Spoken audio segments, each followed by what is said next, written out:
بسم اللہ الرحمن الرحیم نحمدہ ونصلی علی رسولہ الکریم اما بعد۔ نبی کریم صلی اللہ علیہ وسلم کی زندگی کو ہم نے 4 حصوں میں تقسیم کیا تھا۔ پہلا وہ جو زمانہ جاہلیت کہا جاتا ہے، یعنی آپ صلی اللہ علیہ وسلم کے آنے کے پہلے کا زمانہ۔ اس کے بعد اگر کتنی بھی جہالت ہو جائے لیکن اس کو ہم زمانہ جاہلیت نہیں کہیں گے۔ ابھی کتنی بھی برائی پھیل جائے اب اس کو زمانہ جاہلیت نہیں کہہ سکتے، اس لیے کہ اس کو زمانہ جاہلیت کہنے کی ایک وجہ یہ بھی تھی کہ کوئی نور علم کا نہیں تھا، نہ قرآن نہ حدیث نہ کچھ۔ اب کتنی بھی برائی پھیل جائے ہمارے پاس ایک نور تو موجود ہے۔ اس کے بعد دوسرا زمانہ آپ صلی اللہ علیہ وسلم کی نبوت سے پہلے کا، جس کو ہم یہ کہہ سکتے ہیں کہ آپ صلی اللہ علیہ وسلم کی ٹریننگ کا زمانہ تھا، آپ صلی اللہ علیہ وسلم کے لیے سیکھنے کا زمانہ تھا۔ اس کے بعد نبی کریم صلی اللہ علیہ وسلم پر جب وحی آئی اور آپ کو نبی بنایا گیا، اس کے بعد کا زمانہ مکی زمانہ۔ وہی آنے سے پہلے جیسے کہ کل عرض کیا تھا کہ پتھر وغیرہ سلام کر رہے تھے، آپ صلی اللہ علیہ وسلم کو تنہائی پسند آنے لگی تھی، تنہائی میں جا کر آپ عبادت کرتے تھے، یہ چیزیں ہوتی تھی۔ آپ صلی اللہ علیہ وسلم جو وحی آنے سے پہلے یہ چیزیں پیش آ رہی تھی، اس کی ایک وجہ یہ بھی لکھی ہے کہ آپ صلی اللہ علیہ وسلم کو یہ جو وحی وغیرہ سے پہلے حالات جو بھی پیش آئے، اس میں یہ ہے کہ جب اللہ کسی سے کوئی کام لینا چاہتے ہیں تو حالات اس کے موافق بناتے ہیں۔ کسی سے کوئی کام لینا ہو تو پہلے ہی سے ایسے حالات ہوتے ہیں کہ وہ یہ کام کر سکے۔ جیسے وہی آپ صلی اللہ علیہ وسلم کو دینی تھی تو اس سے پہلے آپ صلی اللہ علیہ وسلم کو پہلے ہی سے شرک سے دور رکھا، پہلے ہی سے آپ صلی اللہ علیہ وسلم کو عبادت پسند آنے لگی، پہلے ہی سے حضرت خدیجہ رضی اللہ تعالیٰ عنہ جیسی بیوی آ گئی، پہلے ہی سے حضرت ابوبکر صدیق رضی اللہ تعالیٰ عنہ جیسے دوست آ گئے۔ یہ کیا ہے کہ آپ صلی اللہ علیہ وسلم سے ایک کام لینا تھا تو پہلے ہی سے اللہ نے حالات کو موافق بنا دیا۔ ایسے ہر ایک کے ساتھ یہی ہوتا ہے کہ اللہ کو کوئی کام لینا ہوتا ہے، اچانک یا کبھی کبھی ایسے حالات بنا دیتے ہیں اللہ کہ اس حالات کی وجہ سے انسان کے لیے ان چیزوں کو حاصل کرنا آسان ہو جاتا ہے۔ تو یہ کیا ہوا کہ وہی سے پہلے یہ حالات پیش آ گئے کہ آگے جو کام لینا تھا اس کا کام آسان ہو جائے۔ آپ صلی اللہ علیہ وسلم جو ہے غار میں جا کر بیٹھتے، عبادت وغیرہ میں مشغول ہوتے۔ ایک دن اچانک یہ ہوا کہ جو جبرائیل علیہ السلام اپنی اصلی شکل میں آئے اور اصلی شکل میں آ کر آپ صلی اللہ علیہ وسلم سے ملاقات ہوئی۔ پہلی مرتبہ فرشتے کو اپنی اصلی شکل میں دیکھا ہے، ظاہر سی بات ہے انسان ڈر ہی جائے گا کہ بڑا فرشتہ کہ جو مشرق اور مغرب یعنی پورا آسمان اپنے 2 پروں میں جو ہے گھیر لے، اور اس کے پھر اتنے تو کتنے سارے پر اور اتنا بڑا فرشتہ آئے اور وہ ملاقات کرے، تو ظاہر سی بات ہے کہ انسان میں ایک ڈر پیدا ہوگا۔ اس میں آپ صلی اللہ علیہ وسلم سے پہلے جا کر یہ کہا گیا کہ بھئی پڑھیے۔ آپ صلی اللہ علیہ وسلم نہیں پڑھ پائے، اس لیے کہ آپ پڑھے ہوئے ہی نہیں تھے، اور تمام نبی امی ہی ہوتے ہیں، پڑھے ہوئے نہیں ہوتے ہیں۔ پھر یہی بات دوسری مرتبہ آپ صلی اللہ علیہ وسلم نے پھر منع کیا، پھر تیسری مرتبہ پھر آپ صلی اللہ علیہ وسلم ما انا بقاری، میں نہیں پڑھ سکتا، مجھے پڑھنا نہیں آتا، میں نہیں سیکھا ہوا ہوں، یہ کہا۔ تو تینوں مرتبہ حضرت جبرائیل علیہ السلام نے آپ صلی اللہ علیہ وسلم کو سینے سے لگا کر زور سے دبایا، حتیٰ کہ حدیث میں آپ صلی اللہ علیہ وسلم فرمایا بلغنی الجہد، یعنی اتنا کہ تکلیف دہ ہو جائے اتنا۔ اس میں کیا کیا جا رہا تھا؟ یا تو یہ کہ ایک نور منتقل کیا جا رہا تھا، یا یہ کہ آپ صلی اللہ علیہ وسلم کے سینے کو ایسا بنایا جا رہا تھا کہ جس کی وجہ سے آپ پڑھ سکیں اور پڑھنے والے ہو جائے۔ تو یہ 3 مرتبہ کیا گیا۔ اس کے بعد سب سے پہلی وحی دی گئی، سب سے پہلا قرآن، اقرأ بسم ربک الذی خلق خلق الانسان من علق اقرأ وربک الاکرم الذی علم بالقلم علم الانسان ما لم یعلم، یہ سب سے پہلی وحی نازل ہوئی۔ اس میں چند باتیں کہی گئی، اقرأ پڑھیے، پھر کہا پڑھیے، اور اس کے بعد آگے کہا قلم، قلم کا تذکرہ، پھر کہا علم الانسان ما لم یعلم۔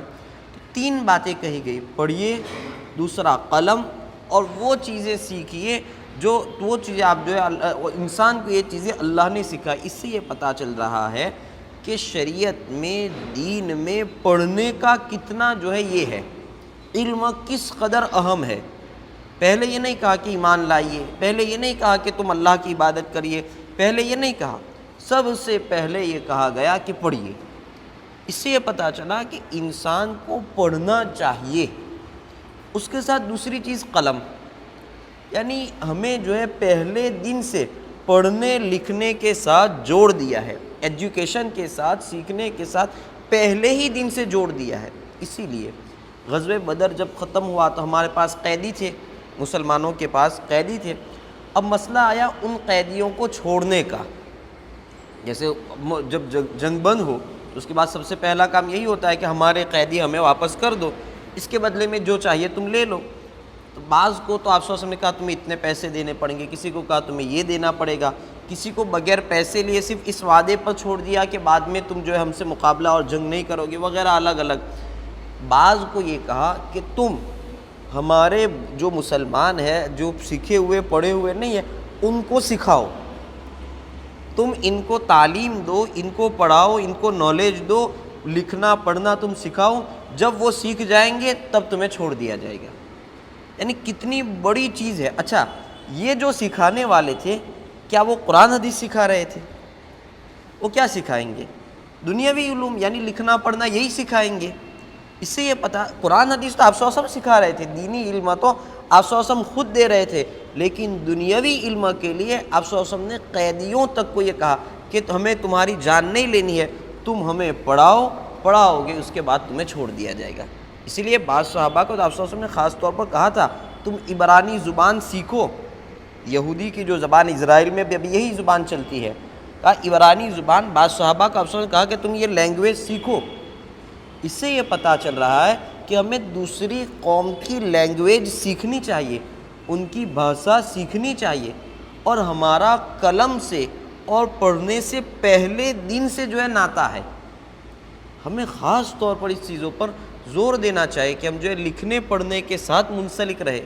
تو سب سے پہلی وحی میں نبی کریم صلی اللہ علیہ وسلم کو یہی کہا گیا کہ آپ پڑھیے، اور پھر اس کے بعد یہ کہا قلم، اور تیسری چیز کہی گئی علم۔ اس کے بعد آپ صلی اللہ علیہ وسلم کا مکی دور شروع ہوا۔ مکی دور کو 4 حصوں میں تقسیم کرنا ہے، ہم نے چونکہ 4 کے اعتبار سے تقسیم کیا۔ مکی دور میں پہلے 3 سال آپ صلی اللہ علیہ وسلم نے خفیہ دعوت دی، یعنی چھپ کر، پوشیدہ طور پر، اندر۔ دوسرا اس کے بعد دور شروع ہوا کھلم کھلی دعوت دینے کا، جس میں آپ صلی اللہ علیہ وسلم کی مخالفت کی گئی، لوگوں نے جو ہے مارنا وغیرہ شروع کیا۔ تیسرا دور شروع ہوا سوشل بائیکاٹ کا، لوگوں نے جو ہے بات چیت بند کر دی، اور اس کے بعد شعب ابی طالب میں آپ کو رہنا پڑا، تیسرا دور۔ اور آخری دور یہ شروع ہوا کہ آپ صلی اللہ علیہ وسلم نے سوچ لیا کہ اب جو ہے مکہ سے دوسری جگہ جانا ہے، تب دوسری جگہ کی تلاش کے لیے پہلے آپ طائف گئے، طائف میں کام نہیں بنا، اس کے بعد مدینہ کی ہجرت ہوئی۔ تو یہ 4 دور ہے مکی دور۔ پہلے خفیہ طور پر، پوشیدہ طور پر دعوت دینا، دوسرا کھلم کھلا دعوت دینا، تیسرا لوگوں کی طرف سے بائیکاٹ وغیرہ ہوئی جس میں آپ صلی اللہ علیہ وسلم کو تنہائی میں شعب ابی طالب میں رہنا پڑا، اور چوتھا دور، آخری دور یہ کہ آپ صلی اللہ علیہ وسلم نے اب دوسری جگہ تلاش کرنا شروع کر دیا، دوسرے لوگوں، یعنی آپ نے اپنا کام بڑھا دیا۔ سب سے پہلی مرتبہ جب وحی آئی، نبی کریم صلی اللہ علیہ وسلم گھر آئے، حضرت خدیجہ رضی اللہ تعالیٰ عنہ سے اس کا تذکرہ کیا کہ اس طریقے سے میرے ساتھ ہوا ہے، پہلی مرتبہ یہ ہوا۔ حضرت خدیجہ رضی اللہ تعالیٰ عنہ نے بہت آسانی سے آپ کو جو ہے سپورٹ کیا۔ بیوی کا یہ ہے کہ اپنے شوہر کو سپورٹ کرے، پہلا کا، اسی لیے آپ صلی اللہ علیہ وسلم کے جو پہلا نکاح ہوا عمر رسیدہ سے اسی لیے ہوا کہ عمر رسیدہ عورت ہوگی تو سنجیدہ ہوتی ہے، میچور ہوتی ہے، یہ سنبھال لے گی۔ کم عمر کی لڑکی ہو، 20 سال 22 سال 25 سال، اور اس کو آ کر یہ کہے کہ ایک فرشتہ آیا اتنا بڑا اور مجھے یہ کہہ کر گیا، ظاہر سی بات ہے اتنی کم عمر لڑکی کیا کرے گی، وہ تو خود ہی ڈر جائے گی۔ تو حضرت خدیجہ رضی اللہ تعالیٰ عنہ نے پہلے ہی سپورٹ کر دیا، کلا واللہ لا یخزیک اللہ ابدا، اللہ آپ کو کبھی ضائع نہیں کریں گے۔ اور یہ نہ کرنے کی وجہ بھی بتا دی، آپ لوگوں کی مدد کرتے ہیں، ضرورت مندوں کی مدد کرتے ہیں، سیلاب وغیرہ ہو، الگ آسمانی جو بھی مصیبت آئے تو آپ مدد کرتے ہیں۔ اس سے یہ بھی پتہ چلا کہ آپ صلی اللہ علیہ وسلم سوشل ورک، لوگوں کی مدد کرنے کا کام نبوت سے پہلے ہی سے کر رہے تھے، نبی بننے سے پہلے ہی آپ کا یہ کام تھا، اور جو اس طریقے سے کام کرے گا اللہ اس کو کبھی ضائع نہیں کریں گے۔ اب جب پہلا دور شروع ہوا، آپ صلی اللہ علیہ وسلم نے محنت شروع کی، تو 3 سال تک آپ نے دعوت کو مخفی رکھا، چھپا ہوا، پرسنل ملاقاتیں ہوتی، کیوں؟ اس کی وجہ یہ لکھی کہ لوگ، یہ نہیں ہے کہ آپ صلی اللہ علیہ وسلم ڈر گئے تھے، ڈر کے مارے کہ لوگوں میں کھل کر نہیں جانا، نہیں، یہ حکمت عملی ہے، یعنی یہ کام کرنے کا طریقہ ہے۔ کوئی بھی کام شروع کیا جائے تو پہلے دن اس کی جو ہے یہ نہیں ہوتی کہ آج شروع کیا تو لوگوں میں جو اس کا اعلان اور یہ وغیرہ، نہیں، کام تو پہلے پوشیدہ طور پر شروع کیا جاتا ہے۔ کوئی بھی نیا کام شروع کرنے کے لیے چند مخلص لوگوں کا شروع میں جڑ جانا ضروری ہے۔ کوئی بھی کام شروع ہو تو اس وقت چند مخلص لوگ ہمارے پاس آنے چاہیے، یہ وہ لوگ کہ جو ہر حال میں ہمارا ساتھ دے سکے۔ چنانچہ آپ صلی اللہ علیہ وسلم نے پہلا جو کام شروع کیا تھا، ایسے ہی لوگ، حضرت خدیجہ رضی اللہ تعالیٰ عنہ پوری امت میں سب سے پہلے ایمان لانے والی، اور کس طریقے سے کہ ہر حال میں آپ کا ساتھ دیا، اپنا سارا مال سب خرچ کر دیا، مخلص۔ حضرت ابوبکر صدیق رضی اللہ تعالیٰ ایمان لائے، بالکل مخلص، کوئی یہ نہیں، اور اپنا سارا مال، سارا جان، سب کچھ آپ صلی اللہ علیہ وسلم پر دے دیا۔ حضرت علی رضی اللہ تعالیٰ نے ایمان لائے، انہوں نے بھی اپنا سارا آپ صلی اللہ علیہ وسلم پر قربان کر دیا۔ حضرت زید بن حارث رضی اللہ تعالیٰ نے ایمان لائے۔ یہ وہ لوگ ہیں جو سب سے پہلے ایمان لائے، اور ان پر محنت جو ہوئی وہ پرسنلی محنت ہوئی، ایک ایک جا کر ملنا، بات کرنا، پھر سمجھانا، اور یہ لوگ ایمان لائے۔ شروع میں جو ایمان لائے وہ کس طرح کے لوگ تھے؟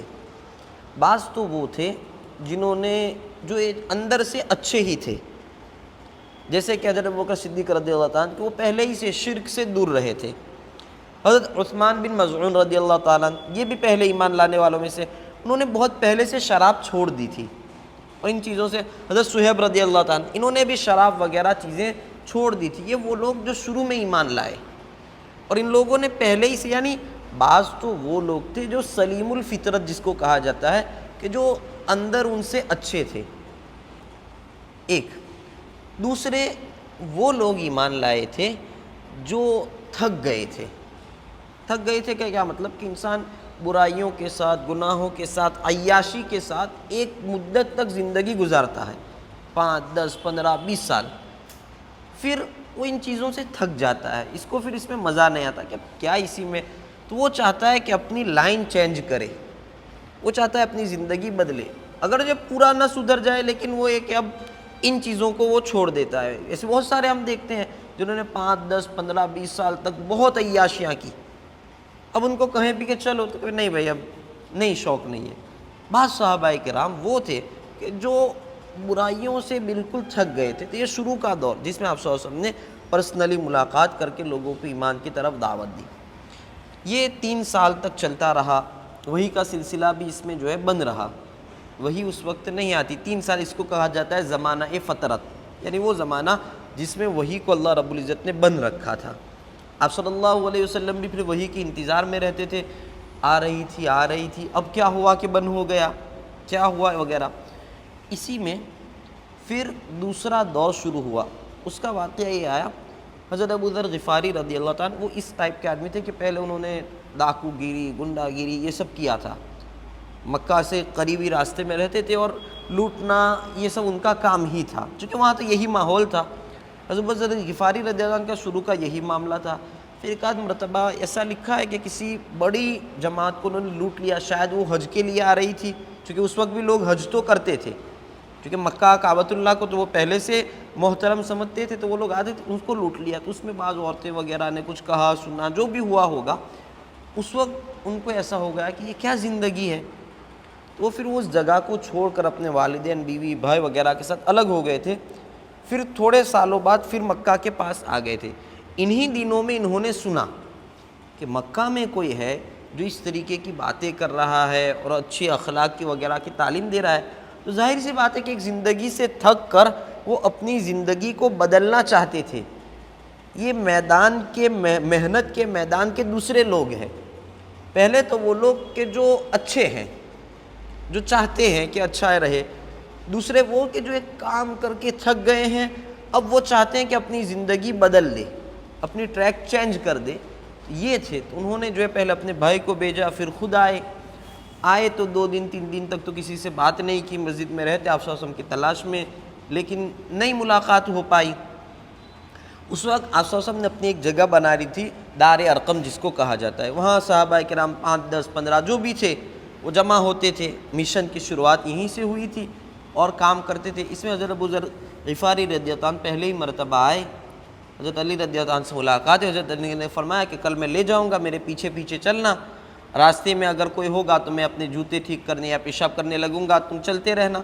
اور ان کو پہنچا دیا دار ارقم پر. یہ سب سے پہلے جو ہے وہ ایمان لائے, باقی صحابہ کے بعد گویا کہ یہ ایمان لائے. تو ظاہر سی بات ہے کہ جس نے ایک زندگی اس طریقے سے گزاری اور لوٹ کھسوٹ کے ساتھ, وہ آدمی ڈر کر نہیں رہ سکتا, وہ تو جذباتی آدمی ہوتا ہے.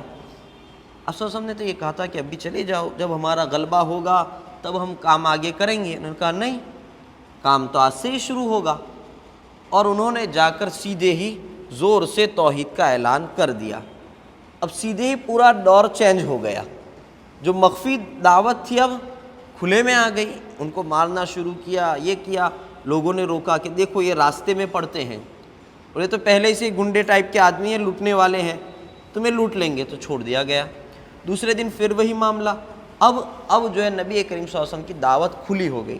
اس سے پہلے آپ صلی اللہ علیہ وسلم اپنے خاندان والوں سے اور لوگوں سے پرسنلی ملے تھے, لیکن لوگوں نے یہ جب شروع کیا کام ہوتا ہے تو لوگ اتنی توجہ نہیں دیتے. ہم کام کو شروع کریں اور 2 4 آدمیوں کے پاس جائے تو کوئی توجہ نہیں دیتا, لیکن جب وہ کام بڑا ہوتا ہے تب لوگوں کی نگاہیں جاتی ہے. ظاہر سی بات ہے کہ پہلے جب پوشیدہ طور پر مخفی طور پر کام شروع ہوا تو بہت سی جگہ یہ بھی لکھا ہے کہ آپ نے ابو جہل ابو لہب ان سے بھی ملاقات کی تھی, لیکن انہوں نے اس چیزوں کو زیادہ توجہ نہیں دی. پھر آیت کریمہ نازل ہوئی وَأَنذِرْ عَشِيرَتَكَ الْأَقْرَبِينَ, کہ اب کام کو بڑھاؤ, اور بڑھانا کیسے ہے کہ اپنے خاندان والوں کو دعوت دو. تو اب دوسرا دور شروع ہو گیا. آپ صلی اللہ علیہ وسلم نے لوگوں کو جمع کرنا شروع کیا. صفا پہاڑ پر چڑھے. اس وقت یہ ماحول تھا کہ کوئی بڑی خبر دینی ہو, لوگوں کو بڑی بات کی اطلاع کرنی ہو, خبر دینی ہو, تو پہاڑ پر چڑھ کر آواز دی جاتی یا صباحا.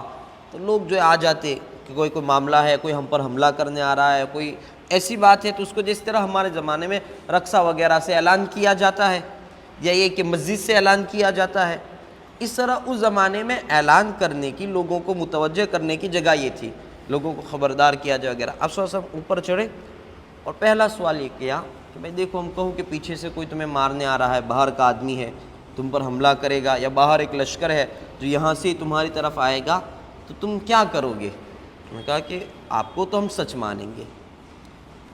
آپ صلی اللہ علیہ وسلم نے کہا آپ کیا کریں کہ سچ مانتے؟ ان میں سے بعد نے کہا ما جربناک الا صدقا, اور بعد نے کہا ما جربناک کذبا, کہ ہم نے آج تک آپ کو جھوٹ بولتے ہوئے دیکھا ہی نہیں ہے, آپ جھوٹ بولو یہ ممکن نہیں ہے. یعنی پہلے انہوں نے یہ کہا کہ آپ سچے ہو, جو صفت آپ کی پہلے ہی سے تھی. ظاہر سی بات ہے اس کے فوراً بعد آپ صلی اللہ علیہ وسلم نے کہا میں اللہ کی طرف سے نبی ہوں, تمہارے پاس یہ لے کر آیا ہوں, یہ تمہیں جو ہے دعوت دینی ہے, ایمان لانا ہے. پہلے ہی مخالفت اپنے خاندان کے آدمی نے کی. پہلی مخالفت ابو لہب نے, اپنے خاندان کے آدمی نے سب سے پہلے مخالفت کی. تبا لک الیہذا جمعتنا, اس لیے ہمیں یہاں بلایا تھا, یہ کہنا چاہ رہے تھے تم. اسی کے جواب میں نازل ہوئی تبت یدا ابی لہب وتب. انہوں نے یہ کہا تبا لک, تو ہلاک ہو. نبی کریم صلی اللہ علیہ وسلم کو نعوذ باللہ یہ کہا الیہذا جمعتنا, اس لیے جمع کیا تھا. فوراً دوسری طرف تبت یدا ابی لہب وتب. یہ پھر یہ کہ تکلیفیں دینا وغیرہ بھی شروع ہوا. اچھا, یہ لوگ جو ایمان نہیں لا رہے تھے, جنہوں نے مخالفت کی, ان کے پاس چند وجہ تھی, چند کارن تھے.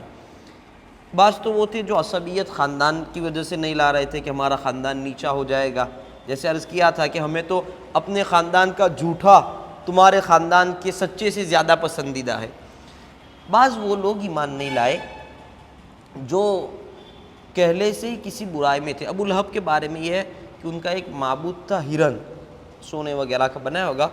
ابو لہب نے اس کو چرا کر بیچ دیا تھا, اس کی اپنے معبود کی چوری کی اور اسی کو بیچ دیا تھا.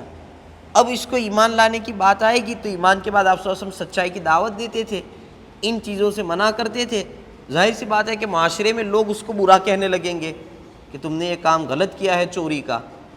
ایسے جو لوگ تھے وہ اپنا کام چھوڑنا نہیں چاہتے تھے، اس لیے ایمان نہیں لاتے تھے کہ ایمان لائیں گے تو ہمارا یہ کام چوری کا، ڈکیٹی کا، شراب کا، یہ وغیرہ بند ہو جائے گا۔ تو اس سے بچنے کے لیے کیا کرو کہ اس کے بچنے کے لیے ایمان نہیں لانا ہے۔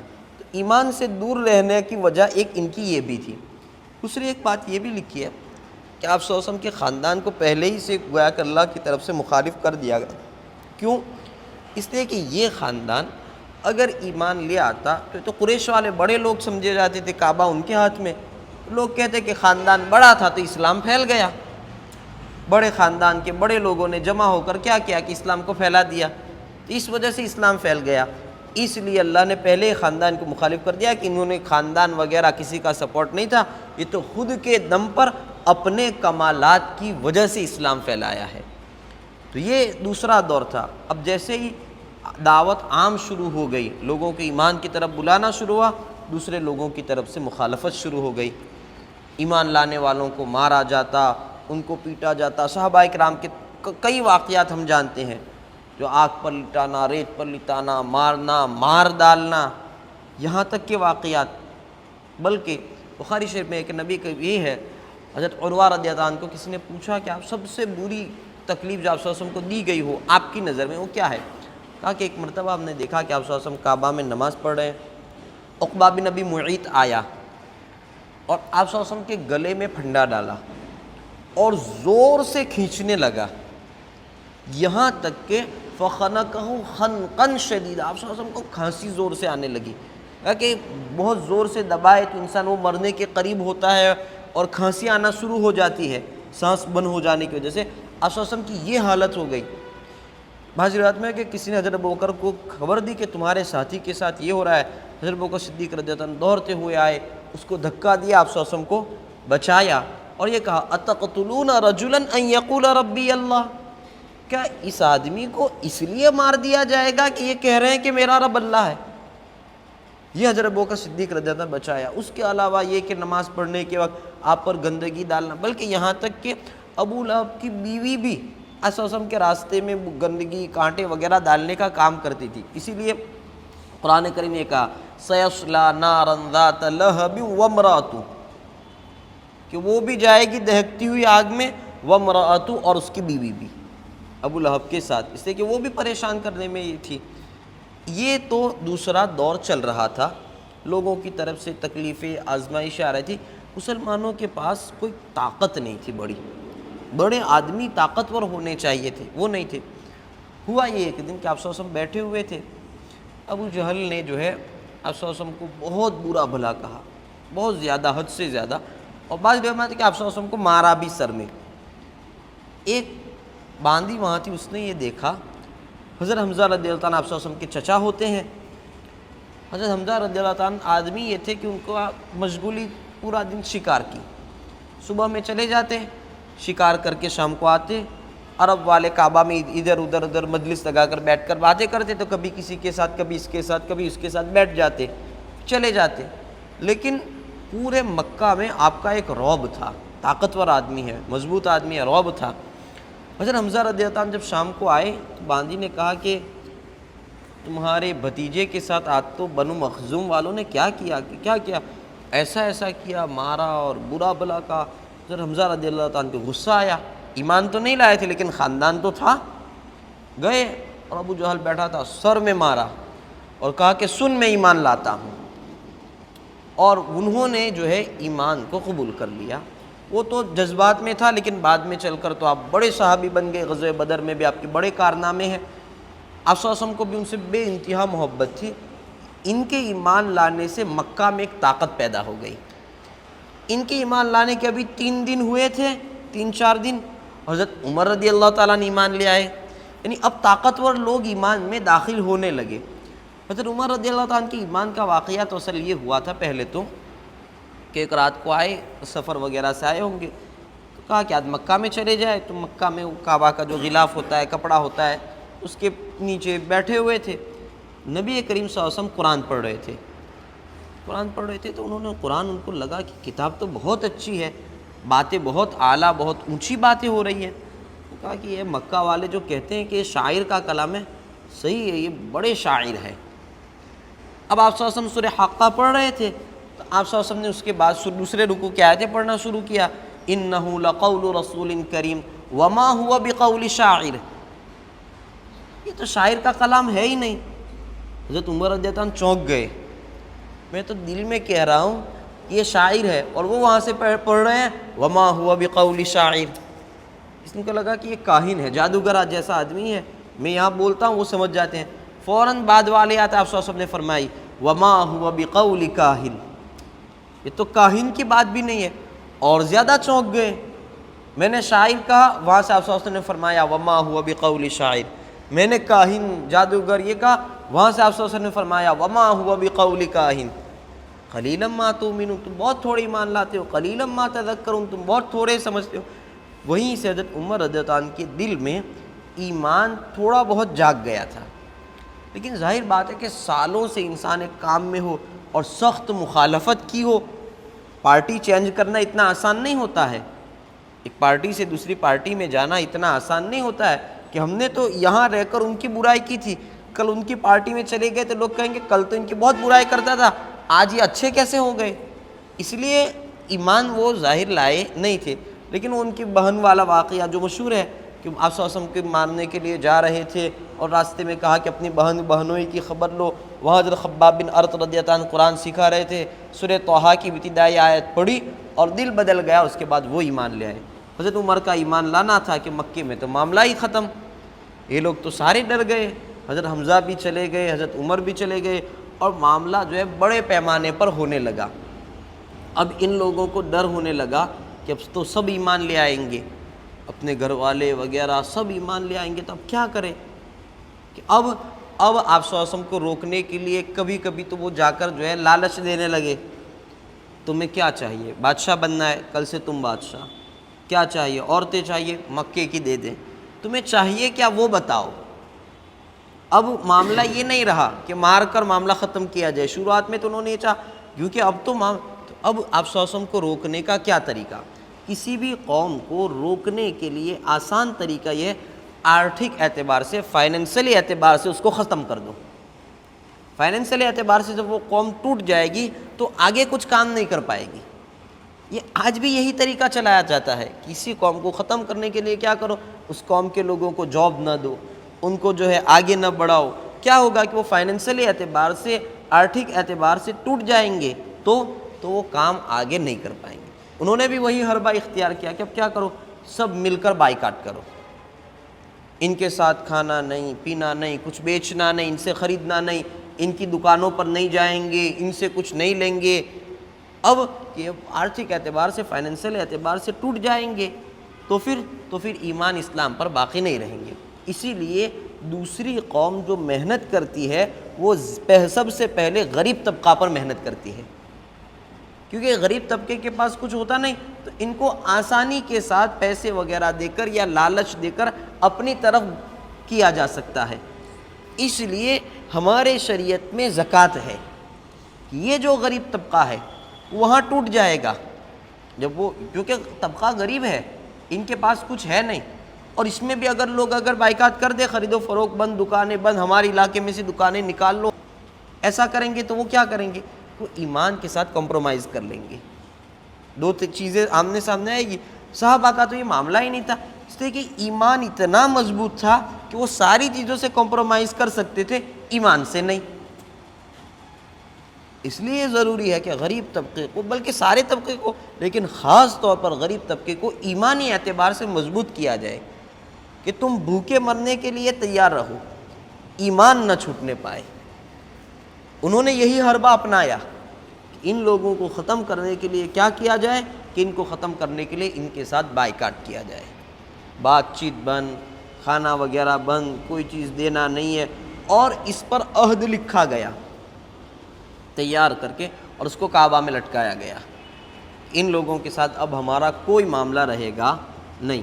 اب ایسے میں ظاہر سی بات ہے کہ لوگ ایسا کرنے لگے، ایک طرف یہ تھا کہ مسلمان ثابت قدم نہ رہ سکے، کوئی ٹوٹ جائے، غریبی، بھوک، پیاس، تو انسان خود کا برداشت کر لے، بچوں کا کیا کرے؟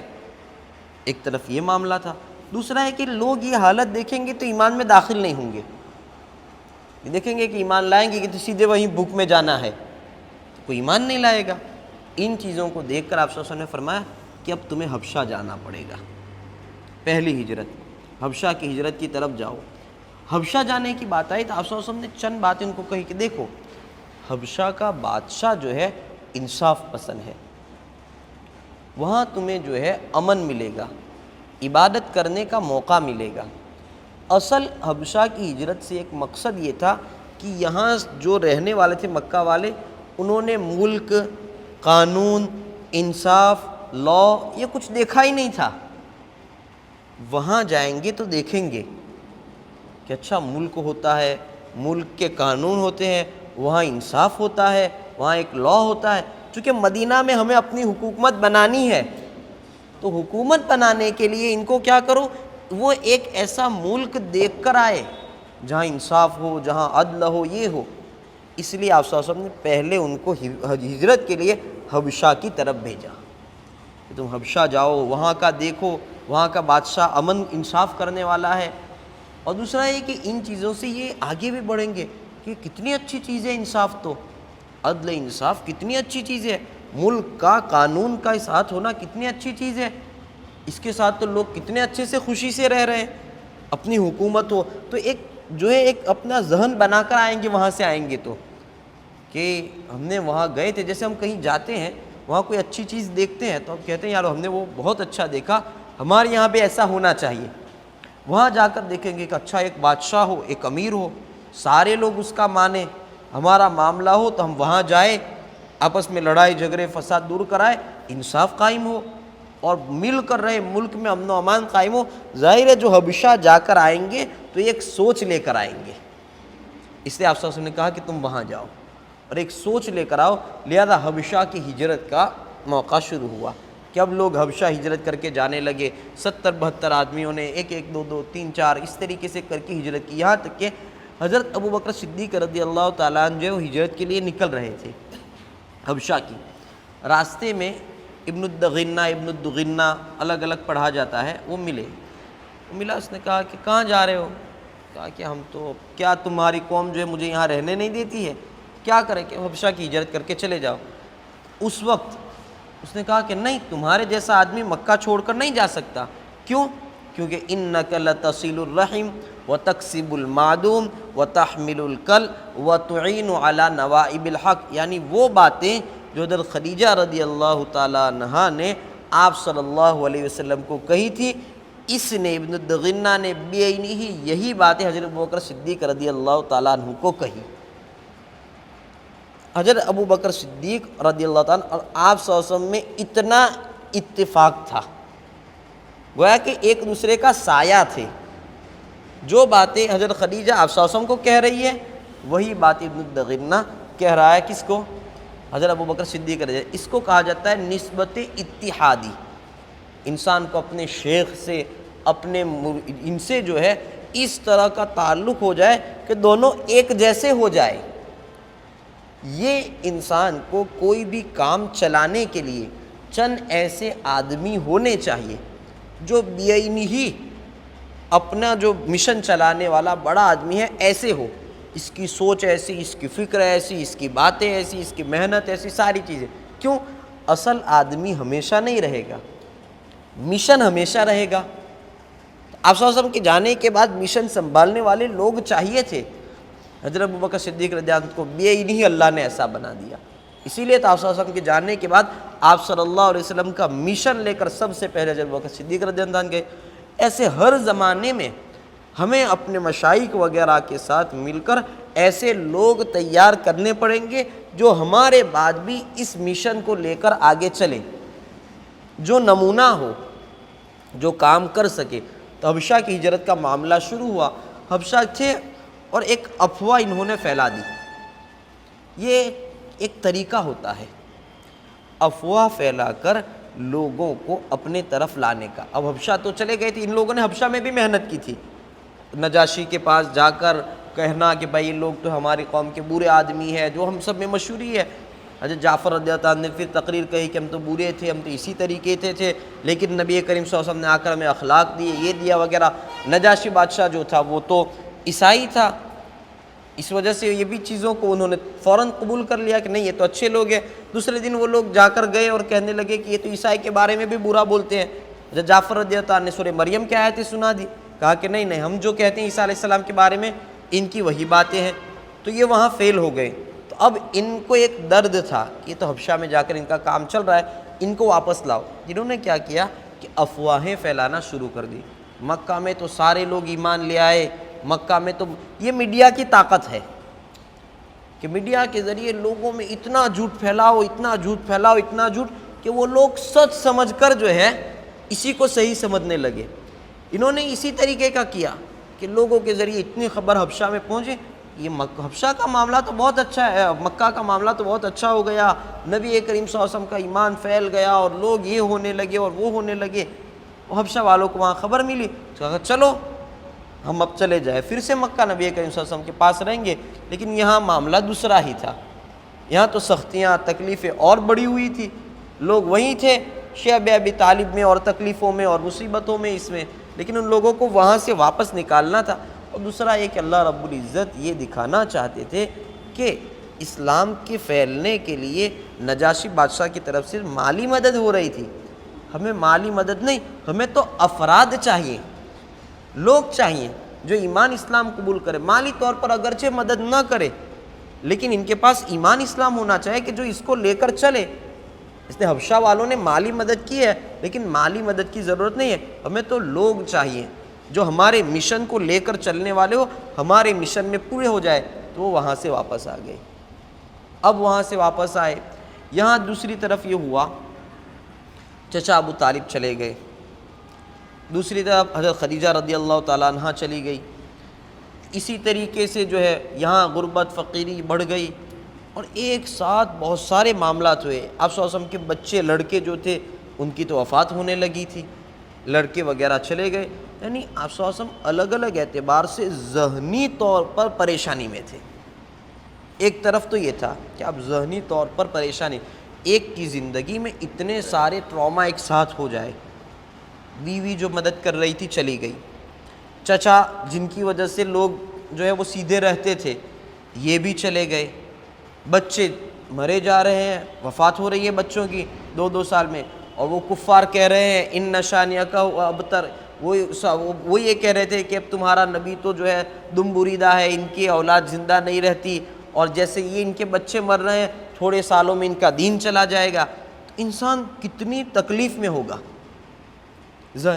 ہو سکتا ہے کہ ایسے حالت میں انسان جو ہے بیماری میں چلا جائے، دماغی بیماری، ڈپریشن میں، اس میں چلا جائے گا۔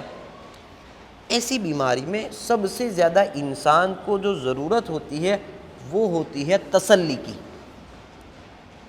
ڈپریشن میں ہو انسان، کسی ٹراما میں ہو، کوئی قریبی مر جائے، اسی لیے ہم نے دیکھا ہوگا کسی کے گھر میت ہو تو ہم جا کر اس کو گلے لگاتے ہیں، کیوں؟ اس کو ایک طاقت دینی ہے، اس کو ایک مدد دینی ہے، اس لیے اس کو کہا جاتا ہے تم ڈرنا مت، ہم ہیں تمہارے ماں باپ جو بھی چلے گئے ٹھیک ہے، ہم تمہاری مدد کریں گے۔ اس لیے اس وقت کی جو قرآن کی آیتیں وہ ساری تسلی والی ہے۔ آپ صلی اللہ علیہ وسلم کو یہی کہا گیا فَاصْبِرْ فَإِنَّكَ بِأَعْيُنِنَا، آپ صبر کرو آپ ہماری حفاظت میں ہو۔ آپ صلی اللہ علیہ وسلم کو یہی کہا جاتا تھا، جتنی بھی تسلی دی گئی ہے وہ اسی لائن کی، آپ ٹوٹ مت جانا، تسلی کی آیتیں آ رہی ہے۔ اب جب بڑی پریشانی ہوئی تو تسلی بڑی دینی پڑے گی، چھوٹی چھوٹی تکلیفوں میں مارا جا رہا ہے، پیٹا جا رہا ہے، یہ ہو رہا ہے، اس میں آپ صلی اللہ علیہ وسلم کو اسی وقت آپ صلی اللہ علیہ وسلم کو پچھلے انبیاء کے واقعات سنائے گئے۔ یہ پچھلے جتنے انبیاء کے واقعات ہیں، کیوں؟ اسی کہ تم یہ سمجھتے ہو کہ تم کو اتنا مارا گیا، تمہیں یہ لوگ مار رہے ہیں، یہاں سے نکلنا پڑا، یہاں سے دوسری جگہ جانا پڑا، یہ ہو رہا ہے وہ ہو رہا ہے، ٹینشن مت لو، ایسا تو موسیٰ علیہ السلام کے ساتھ ہوا، ایسا تو نوح علیہ السلام کے ساتھ ہوا، ایسا تو عیسیٰ علیہ السلام کے ساتھ ہوا۔ تو یہ کیا ہوتا ہے؟ دیکھو ان سب کے ساتھ ہوا لیکن سب آج کامیاب ہیں، تمہارے ساتھ ہو رہا ہے تم بھی کامیاب ہوں گے، لیکن تھوڑی صبر سے رہنا ہے، کام تمہارا۔ اس لیے اس وقت میں ایسی آیتیں ہی نازل کی گئی۔ تیسری آیت توکل کی تھی، ایک تو صبر کی، دوسری جو ہے وہ پچھلے انبیاء کے واقعات، تیسری توکل اللہ پر بھروسہ کی۔ ثابت قدم رہو، اللہ پر اعتماد کرو، بھروسہ کرو، تمہارا کام بنے گا۔ تو یہ آیت نازل ہو رہی ہے، اس سے آپ صلی اللہ علیہ وسلم کو تسلی مل رہی ہے، صحابہ کو تسلی مل رہی ہے۔ چلو یہ 5-10 سال کا معاملہ ہے، پچھلے نبیوں کا معاملہ بدلا، ہمارا بھی بدلے گا، لیکن اب واقعہ بڑا ہو گیا، بیوی چلی گئی، چچا چلے گئے، اور چچا گئے فوراً ابو طالب کے جانے کے بعد ابو لہب وہاں کا یہ بنا، بڑا بنا۔ ابو لہب نے پہلے کہہ دیا، ابو طالب تو ان کی حفاظت کرتے تھے اس لیے تم مارتے نہیں تھے، میں اب اس سے بری ہوں، تمہیں جو کرنا ہے کرو نبی کریم صلی اللہ علیہ وسلم کے ساتھ۔ تو بڑی تسلی دینے کے لیے اللہ نے نبی کریم صلی اللہ علیہ وسلم کو اپنے پاس بلا لیا، چونکہ اب بڑی تسلی دینی ہے تو اب تو سینے سے لگانا پڑے گا، اب تو جو ہے زیادہ مدد کرنی پڑے گی۔ تو سیدھا آپ صلی اللہ علیہ وسلم کو بلا لائے گا اپنے پاس کہ تم کوئی ٹینشن نہ لو، یہ جنت تمہاری ہے، یہ ان لوگوں کے لیے جہنم ہے۔ معراج میں آپ صلی اللہ علیہ وسلم کو جنت جہنم دکھائی گئی، اب تو بڑی تسلی دینی تھی، بڑی ہمت دینی تھی، اب کیا کرو، اب اللہ نے خود اپنے پاس بلایا۔ اور ہمارے لیے اس معراج میں کہ معراج پر ہم سب تو جائیں گے نہیں نبی کریم صلی اللہ علیہ وسلم جیسے، تو ہمارے لیے اللہ رب العزت نے نماز بھیج دی کہ تمہارے لیے نماز ہے، نبی کو ہم نے اپنے پاس بلا کر دی ہے۔ تو یہاں سے پھر کہ اس کے بعد آپ صلی اللہ علیہ وسلم نے اپنی محنت کا رخ بدلا۔ باقی باتیں انشاءاللہ آئندہ کریں گے، مکی زندگی کے بارے میں اور بھی چند باتیں ہم کریں گے انشاءاللہ آئندہ۔ سبحان اللہ۔